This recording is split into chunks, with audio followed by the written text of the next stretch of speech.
Okay, this video has been is going to look at setting up a YouTube webinar and then also linking OBS software with it, so you can broadcast through and live stream through OBS. So it's just something that I've been looking at for future releases on webinars and utilising YouTube. So I'm in my YouTube channel here. I'm going to click the video up here. It will actually say upload video or go live. The go live function you do have to activate.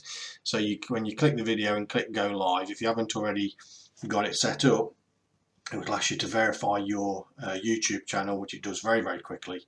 And then it'll set the go live function up for you within 24 hours. So I'm going to click go live. So it'll take me through to the studio page. I'm going to schedule a stream now, so ignore what was coming up there. That was something I was messing about with earlier. So schedule a stream. So I'm going to create a title. So it pops up with this. I'm going to create a title. So I'm going to say test A. Because, I want it unlisted, so not public. You can then add a description, more of a description in, so I'll just call it test A again.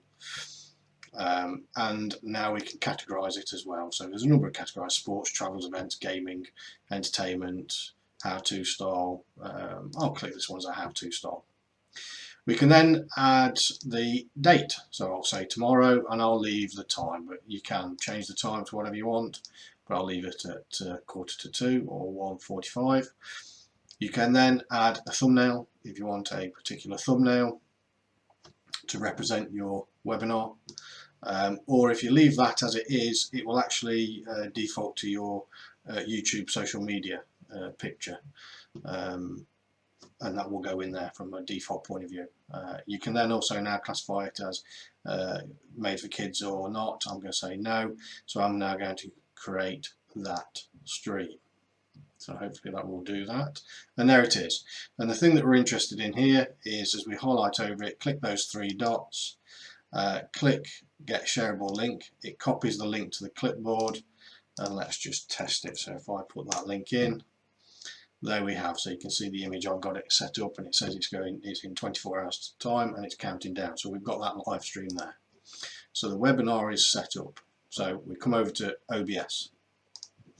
So in OBS, when you open up OBS, you've got this screen as it is here. So we've got settings and controls, scene transitions, this is microphones, then sources and scenes. And these are the areas we're going to look at for first.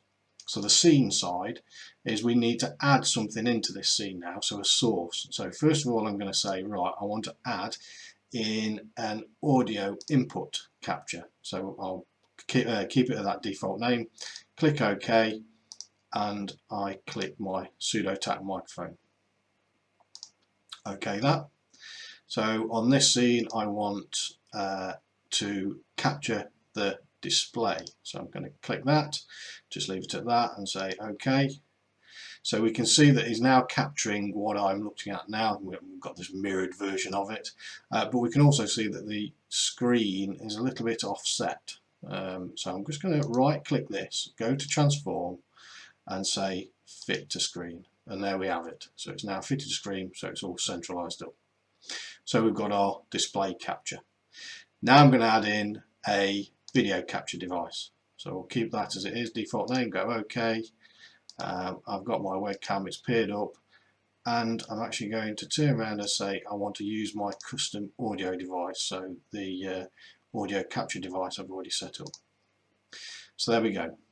So there's my webcam. So I'm going to actually reposition that down here to the right hand side, and I'm going to resize it to what I want. And you can add a number of webcams on this, or cameras. I did that this morning with Amelia, or today with Amelia, just to check it. So that's our scene set up now, as how we want to see it going through to the webinar. So let's go back to the webinar.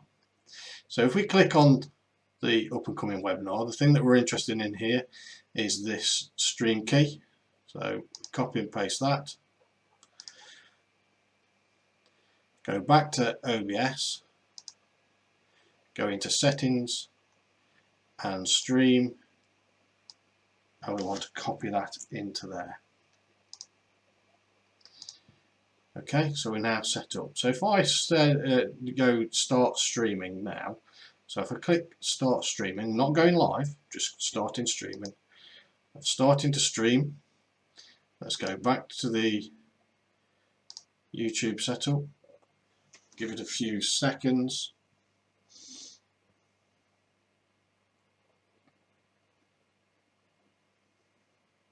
Does seem to be a little slow on this, but actually when you're doing the YouTube, as me and Amelia did earlier on today, it is actually quite good. I'll put a little clip of that in this video at the end around where we're saying. So again, you can see that screenshot, so you can see what I'm doing from OBS. So this is my screen with the camcorder. You can see it's a little bit laggy because I just scratched my head. I'm not scratching my head now. And then when you are ready, you can go live. So when you get to your webinar, we can go live, and we've got that through OBS. Now when we go live, we can click streaming on OBS first, then click start recording. So we're actually, OBS is recording and capturing what you're doing, and then on YouTube we can click go live and go from there. Now one of the things I would say, my preference in doing the test that I did with Amelia this morning, is the chat function on here you want to be able to see. Now it is a bit laggy.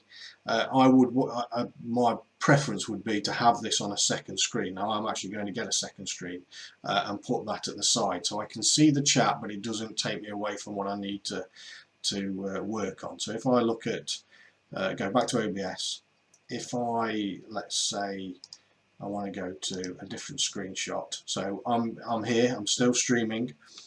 If I look at OBS, you can see that OBS down there has got linked in, so that is actually what I'm streaming. So it's streaming my screen or my display. So you could have your presentation set up here so you can transition through to all on one without adding another scene. So that's just a little bit on YouTube webinar, setting up a webinar and then using OBS as a broadcasting stream through the webinar for whenever you want to do it.